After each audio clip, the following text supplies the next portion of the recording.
This is your First Alert Weather Breakdown, a deep dive into how weather works with meteorologist Evan Thomason.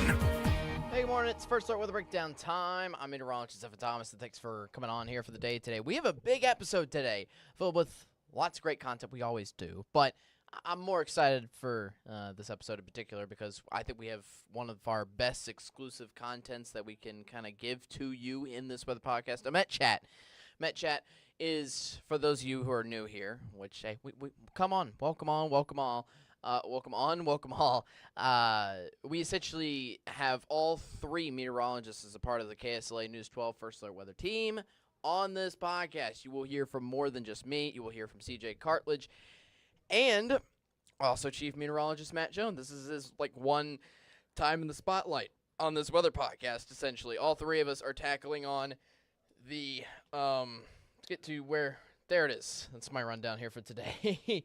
We're tackling hurricane season here today. We're looking over how hurricane season is, or how it was all around the entire Atlantic season, more than just the United States, but how did it affect any areas, Caribbean islands, those kind of things. Certainly, just as a little bit of a basis, obviously this hurricane season affected a lot more of the Caribbean islands than it did the United States, but we're going to recap all of that coming up in just a little bit. Again, hurricane season did end this past Sunday, so we can finally put a close to that and be able to recap it for you on this Met Chat. Again, you'll hear from me, you'll hear from CJ, and you'll hear from Matt.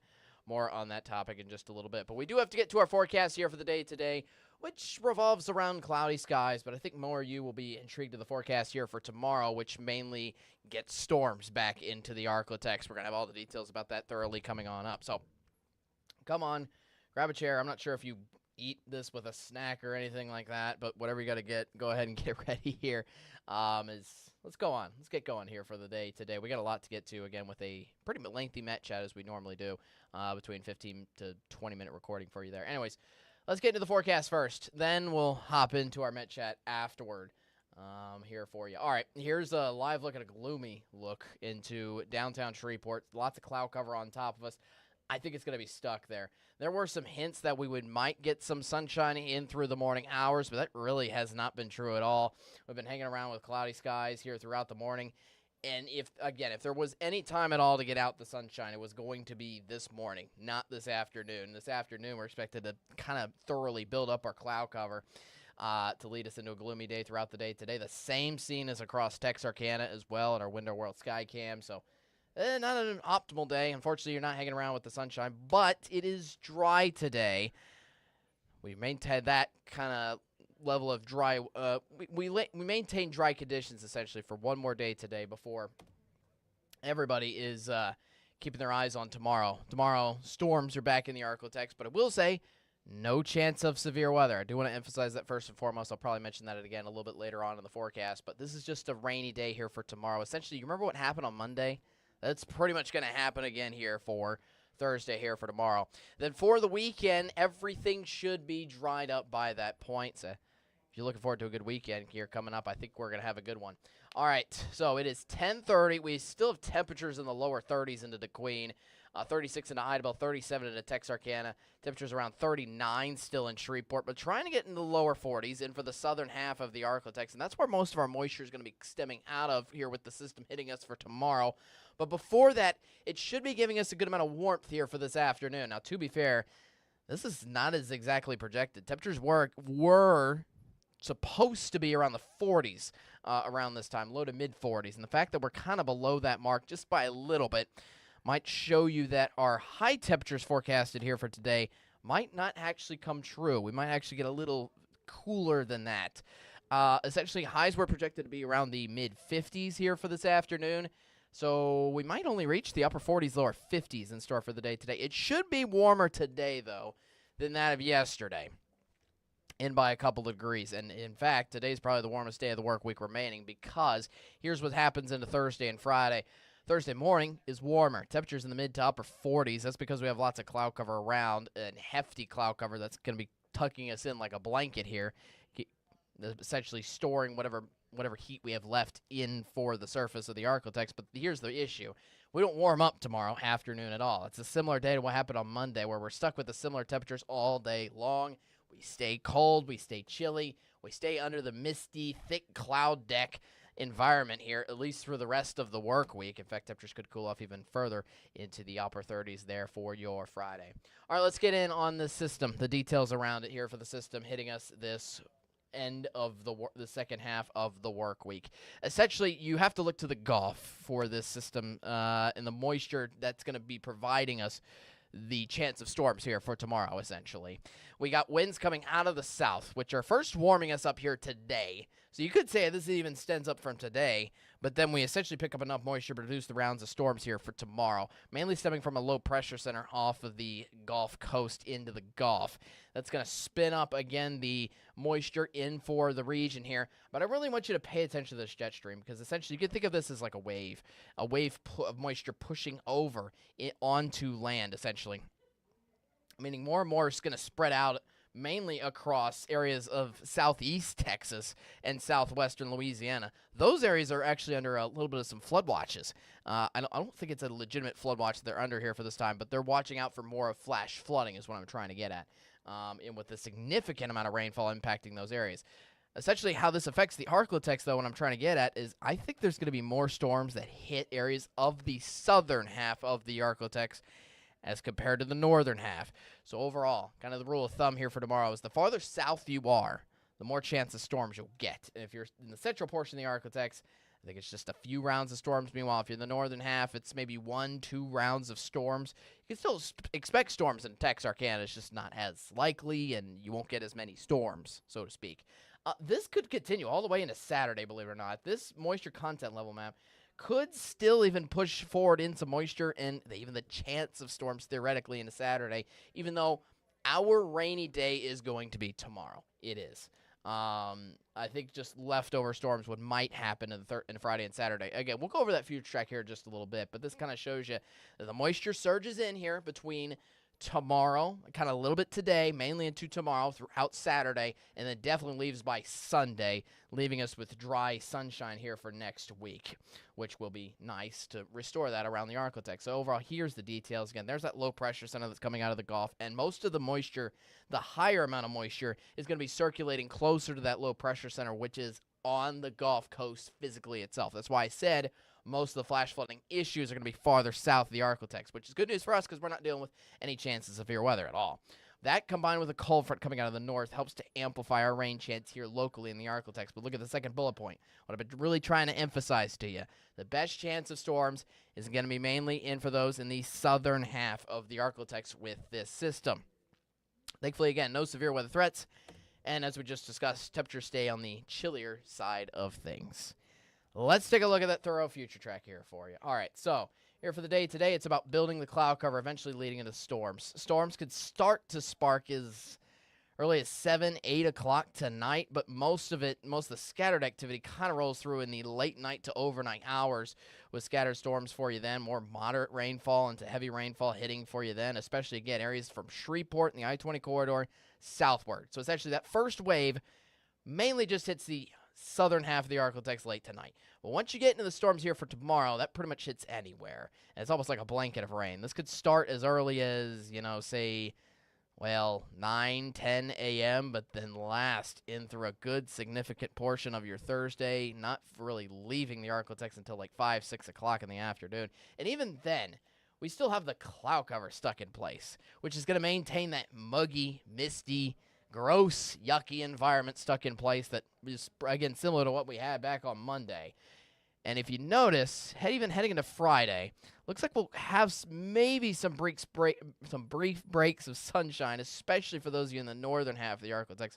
But we still kind of maintain that cloud cover, and even the slimmest chance of rain still in for the southern edge of the Arklatex, but that cloud cover still lingers around the I-20 corridor there through Friday before we should get sunshine for everybody here for the weekend. In fact, here's our precipitation outlook of what it looks like beyond the system, period, next 8 to 14 days. So essentially, that's looking at next week into the following weekend. We should maintain drier than average conditions and hopefully keep things, honestly, bone dry. We're looking at a good dry stretch of days is what I'm trying to get at past tomorrow. Tomorrow, Yes, scattered storms, especially around Natchitoches. Texarkana, about a 50-50 call into whether you get those storms or not. And overall, I think Texarkana does get storms. It's just, again, a fewer amount of storms that are going to hit that certain area before we dry up. Mostly for the weekend, there's a spare model or two, weather model that is, that tries to get in maybe just the tiniest chance of rain on Saturday. But overall, I should be expecting mostly dry and mostly sunny conditions here between both Saturday and Sunday with highs getting back up into the 50s. So, lastly, before a 7-day forecast, here's pretty much the simple outlook here for you. Today, it's not really sunny. Today, I mean, what I mean to say by this is it's dry. We were supposed to have sunshine, though, this morning, but obviously that did not come into fruition. A lot more moisture already in the region than originally expected. So today, dry. Tonight through Friday morning, chance of storms with the cloud cover still hanging around. Then for the weekend, for the most part, and definitely next week, we're hanging around with sunshine and dry conditions. Now you can look at that thoroughly through the 7-day forecast here for you ahead. I'll let you see this thoroughly. 56 for a high today. Again, down to the 40s here for Thursday and Friday before getting back up into the 50s here for the weekend. And then with that stretch of sunshine next week, we could lead ourselves in highs back into the lower 60s there by Tuesday. All eyes, though, are again on the rainy day tomorrow. The tiny chance of rain here for Wednesday mainly tailors to late tonight. Again, we're expecting storms here at the earliest between like 7, 8 p.m. So most of the rest of the day today here for your Wednesday should be completely dry. Just watching out for that chance of storms tonight. And then same thing for Friday, except in the morning hours. Maybe a stray leftover shower on Saturday. But overall, again, we're watching out for that rainy day. All over Thursday before everything looks completely dry and sunny here for the long-term period. Nice and quiet.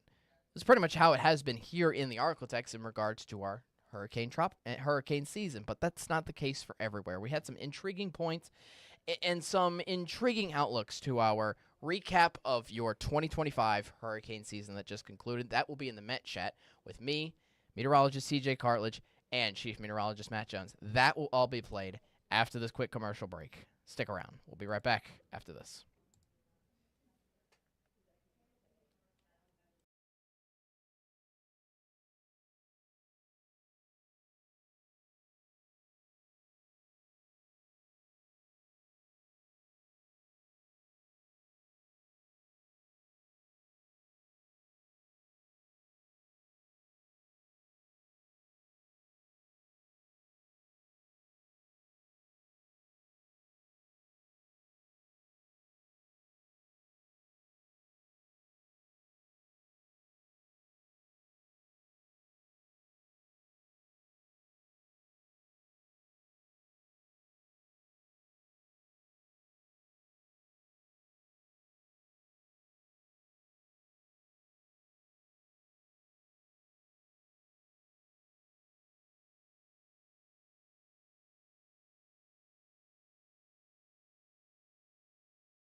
Hey, welcome on into the Met Chat. I'm First Alert Meteorologist Evan Thomason from a new location, new setup here back in my apartment. But anyways, I'm joined by meteorologist Matt Jones and CJ Cartledge. Welcome on.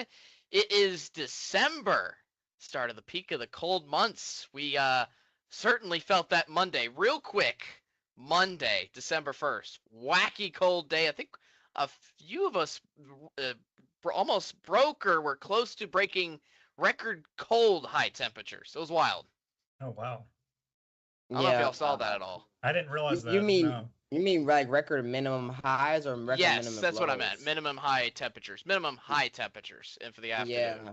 That was in like mid-November. I think we hit like like the upper 60s or something like that. It's crazy.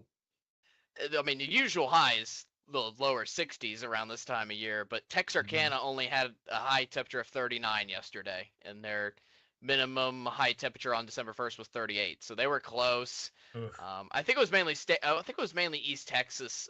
Tyler, I think, broke theirs just out to the west side of the Arklatex, and so did Longview, I think. But anyway, it's been a cold day. We're warming up here for the rest of the week. But the point is, cold temperatures have come in to kind of end our tropical season for the year. It officially ended on November 30th. The end of November caps off the tropical season this season. And what a season it was.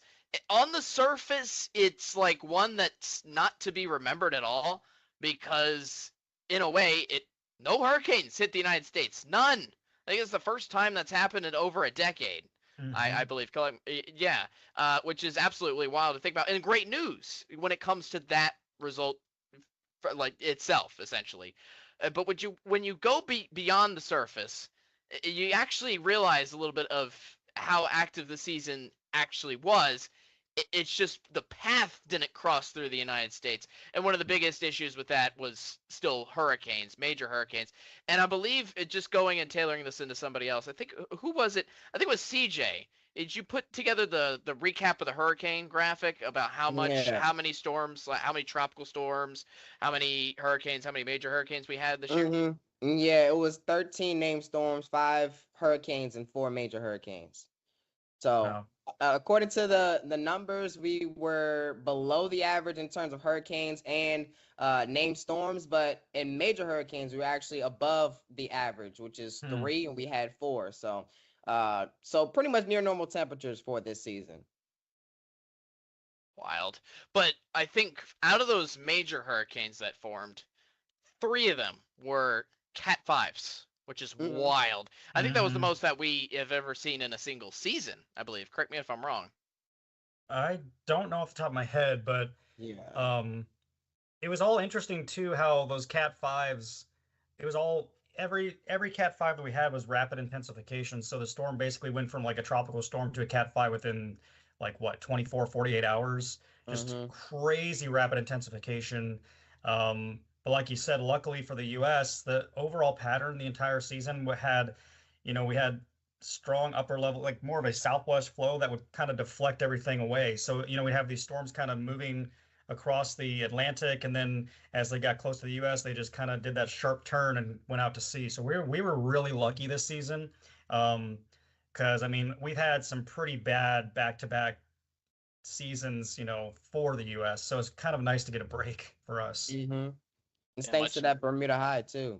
Yeah, the circulation around that just keeping everything away from us, and it's where everything's churning in a circle around the Atlantic Ocean, essentially, never towards land, or I should say mainland. Unfortunately, one of those Cat 5s did end up hitting Jamaica. It's probably the biggest highlight of the season, if you have to go towards anything, was Hurricane Melissa. One of the most powerful storms on record, I believe, especially when it came to landfalling storms, especially in the history of Jamaica, which is who it first impacted. Also leading a little bit of a tear through areas of eastern Cuba, I think it was Haiti and the Bahamas as well.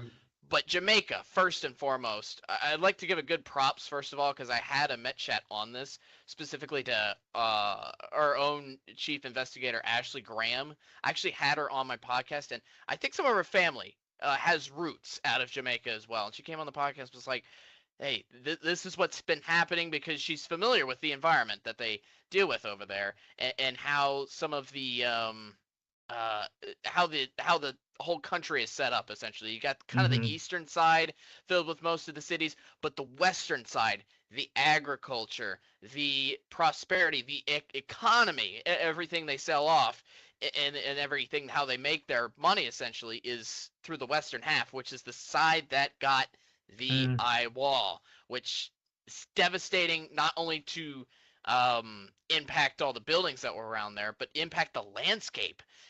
Cat 5s don't just wipe away buildings, they alter the landscape tremendously, especially with landslides, rivers, all these kinds of things. So this will be the case in point. What I'm trying to get at is that this is going to take years. And Ashley Graham, again, has been on top of this.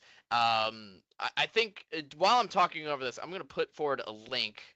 It's still available to still able to help out those in need across the island of Jamaica, but just tremendous impacts to that island. Just wild. Yeah, I mean, kind of an interesting fact about that hurricane, and I posted about it a while back, but so the hurricane hunters go in there and they drop what they call a drop sonde, which is like an instrument that they release from the airplane, which falls through the storm, collects, pressure data, wind speeds, all that. Well, the drop sonde that they dropped in Melissa recorded, I don't know if I posted about it. It was like a 242 mile an hour wind gust or something like that. 252. And it was like 800 feet off the ground. Anyway, bottom line is that was the strongest wind gust recorded by one of these instruments ever. Like in any hurricane, typhoon on Earth, anywhere ever. So it was like very, very interesting that was, the strongest wind gust ever observed in a hurricane. I mean, not just a hurricane. I mean, like tropical cyclone in general across the globe, Mm-hmm. Dang, that's even more powerful than all those typhoons that be running into Asia and all that. Right. Those typhoons get bad too. They get them worse. Like that part of we're gonna do another chat on that sometime. It's interesting, but that part of the world out towards Japan and stuff, those typhoons, which is the same thing as a hurricane, most times they tend to be much, much stronger and larger than the ones we deal with in the Atlantic. So, but Melissa was the oddball. It's crazy around there. I remember the week of Melissa, people at work were asking me just to kind of get their head wrapped around just how strong it was. They asked me, how would you compare this to Katrina that hit like 20 years ago, essentially? I'm like, this is definitely stronger, without a doubt. Oh, much stronger. And much stronger. And that just goes to show you the point of not only were they dealing with that, but obviously this is a country that doesn't have as many resources as, say the United States, and doesn't have the ability to evacuate, as we stated on an earlier podcast, but just wild, everything that's gone through there. So obviously this is, again, going to take years of recovery, especially for that island. I think the last thing I want to talk, any other points on Melissa real quick? No. It's just, it's wild. The last thing I want to tailor to about this tropical forecast is, even though there weren't any hurricanes that impacted the United States, there were still tropical systems that did, especially earlier on the year. Now we didn't have a barrel hit the Arclitex. First of all, Arclitex, we were clear of any tropical systems this entire year, which has been fantastic for us alone. 2 thumbs up to that. But the systems early on in the year, I think it was the remnants of Barry. Barry was a tropical storm that formed out very briefly and very quickly. It only became, I think, a moderate to strong tropical storm when it hit Mexico. It made landfall in Mexico, but the remnants swept up into central Texas. And that is what caused the huge amount of central Texas flooding that happened across July. Obviously, you could go into the political side of things, and obviously it was a huge governmental response and everything like that, as all these natural disasters are. But that was a weird case of the remnants of a tropical storm, not just a tropical storm still kind of formed out over central Texas, but deep tropical moisture just kind of lingering over central Texas, stuck in the same area for a significant portion of time, and caused immense flooding and landslides upon that river. It's just a wild scenario. I think that was back in July. Yeah, I think it was. Is that the one that hit the Girl Scout camp? Yes. Yeah, I mean, overnight. Yeah, right. Overnight.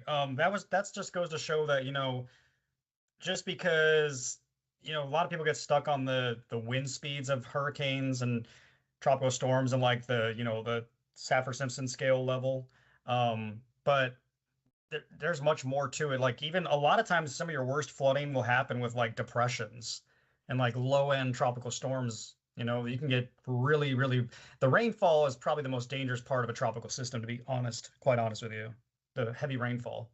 Yeah, and the common factor associated with any tropical system here, because as it forms out there in the ocean, it just gains more and more moisture, from the heat of the sea surface, or so it gains its energy from all the moisture that is in the area or in the vicinity out there in the ocean, and it just drops it wherever it lands at, or it drops it whenever it has too much moisture in the air here. So even if we haven't had any direct landfalls from any tropical systems this year, we had some indirect impacts as well. We actually had one landfall from a tropical storm, I believe Chantal. It hit the southeastern coast of the United States. But that did bring some flooding to the Carolinas and stuff like that, and brought some direct impacts in terms of a tropical storm. No hurricanes, but it was an indirect type of effect that caused the central Texas flooding there in July. Yeah. Another type of flooding scenario. And I think the worst, I'm just remembering all the details surrounding the remnants of Barry around that central Texas flooding. It was the worst case of everything, not just in terms of the tropical moisture getting in there. The last thing I want to talk about with the system is the timing of it all. This happened on the overnight of July 3rd into July 4th. First of all, a holiday. But then not only do you add the component of a holiday and not everybody kind of paying attention to the big scale of things, but you add in the component of it happening in the overnight. Everybody's asleep. Flash flooding can happen like that. And that's what we noticed in that case and scenario. And that's part of why people were so caught off guard. To be fair, props out to the National Weather Service for issuing the warnings when they did, because it was a bit of an anomaly. Just real quick, I obviously work in the early morning hours and throughout the morning, basically all of the AM. The point is, I get into work usually around 3 a.m. And that was a weird day for me because I usually check social media just to get me some weather info, get me going. And all my weather info was pumped up by flash flood warnings in Central Texas. I'm like, wow, this has really pumped out a good amount of flash flood warnings. And then they put on like extreme tags on that. And I don't even think I realized at that point in time how serious that really was. But especially for that to happen in the overnight on a holiday, just horrific, honestly, to that kind of scenario. Awful. And I hope that obviously you can't recover from loss of life or anything like that, but lessons learned, essentially in that area when it came to that factor. So just a wild scenario. And I don't remember the specific rain totals, but I think it was somewhere around 2 feet. I could be wrong. I think you're right. I think it was like extreme. I remember seeing, I don't know off the top of my head. I don't have access to that data right now, but I thought I remember seeing a rainfall total of like 40 inches, but I could be wrong. But I think there were some extreme totals. Yeah. That's all that's from, again, crazy. Tropical moisture from Barry, the second named, the second named storm system of the year in early July. So now, correct me if I'm wrong. Wasn't that moisture from Barry? I could be wrong on this. Wasn't that a Pacific system that fed the moisture in across Mexico into Texas? I thought it was an Atlantic system.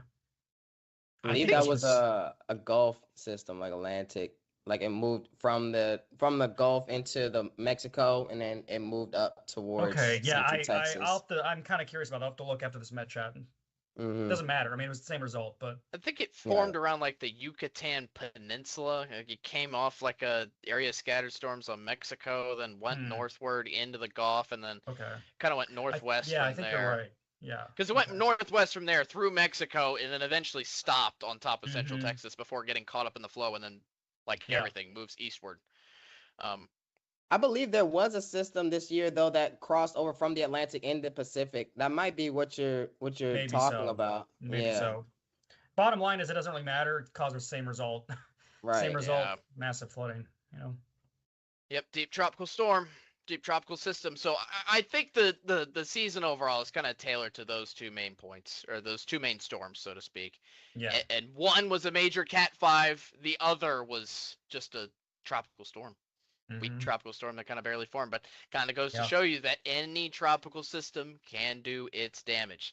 Case in point, at any point in the year. So we got lucky. We got a break, at least for United States hurricane landfalls. But obviously, again, not everybody's lucky. And I feel like this is, just to tailor this up to one last point that I have, and I'm not sure if y'all have any final points, but I feel like there's going to be at least a system or two or more that just are devastating each and every year. It just seems like we keep pumping these systems up, especially with the Cat 5s happening so much more, I feel like, frequently. Especially Yeah. three this year. That's just wild to me. It's not a good trend. No. So hopefully they continue to have the pass stay away from the United States, but hopefully, I don't know. We'll see. You can only get so lucky when it comes to like the curvature and how the path of the hurricane and tropical system ends up being. So. Right. Hopefully it's another quiet season. At least for us. We'll see. Well, at least for now we get to take a break until June. 6 months. The half. We're into the winter. Embark on the winter. Yeah. I know, but yeah, you're totally excited for that. No. Not a fan of cold. To be fair, the last thing I want to get to, just a little side note, the pass system that hit us back on Monday, just real quick, we haven't talked too much about this pass system. Obviously, we did with the temperatures, but not as much with the precipitation. There was a little chance of freezing rain in the northern edge of the Arctic that happened. It didn't really come too much in fruition, thankfully. But I've seen a few snowy pictures across Oklahoma and Arkansas, north of our area. So I guess people want to know as well, when do we believe that the chance for any type of winter precipitation? Look, I've gotten so many questions on social media about the S word that I'm like, no, way too early, but I think we can get there, and maybe Christmas at the earliest, all right? You think that's realistic expectations, or what do you think? January. That's what I'm thinking too, but that's why I say Christmas at the earliest. I mean, I will say the pattern as we head deeper into December looks interesting. So I think we're gonna have some pretty big surges of cold air late this month coming in, and some systems along the Gulf Coast. I guess it's possible we could have wintry precip. I think the chance is pretty small, but I think it's not zero. Yeah, that's a good way to mention it. I think but I think overall the pattern is like somewhat favorable for that potential maybe later in the month. We'll see. Fair, especially with how cold yesterday got, I should say, for early December. Again, that's impressive. So we'll see how it goes. We'll see. Anyways, see how it goes. Thank y'all for joining me. Much appreciated here for the day today. Y'all have a good rest of your day, and yeah, enjoy your first week of December. Anyways, I'll try. Yeah. All right. I'll talk to you later. Again, thanks for watching the Med Chat. We'll toss it back to me on the desk. See ya. Hey, welcome back. It's me on the desk again. Thank you for watching this edition of First Alert Weather Breakdown. That's all I got for you, except for, I guess, one last thing I do want to mention here real quick. I do want to pull up the link for those of you that just listened, especially for those of you that heard about the Hurricane Jamaica story, everything it did to that area. Again, huge impacts for that area. A country that's really still going to be recovering for years. So if you if you have the ability to, feel free to be able to donate to help those in need that need it, who are still recovering. Out from Hurricane Melissa, that is the link. That goes to a direct governmental website. It is not spam. That's been confirmed. So, yeah, you can really make a lasting impact if you have the ability to be able to do that. Anyways, that's it for our First Alert Weather Breakdown here for the day today. Thank you very much for joining me. Tomorrow, we're going to be talking all about the storms that are going to be going on all day long tomorrow, so we might even air on the Facebook stream too, because tomorrow's just going to be a rainy day. I know people are going to have questions about it. When will it end? This and whatnot.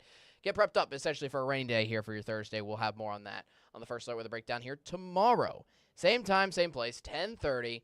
I will see you there. Be there, be square, most importantly, especially with the threat of rain around, be weather aware. Have a great rest of your day. I'll see you tomorrow. Peace.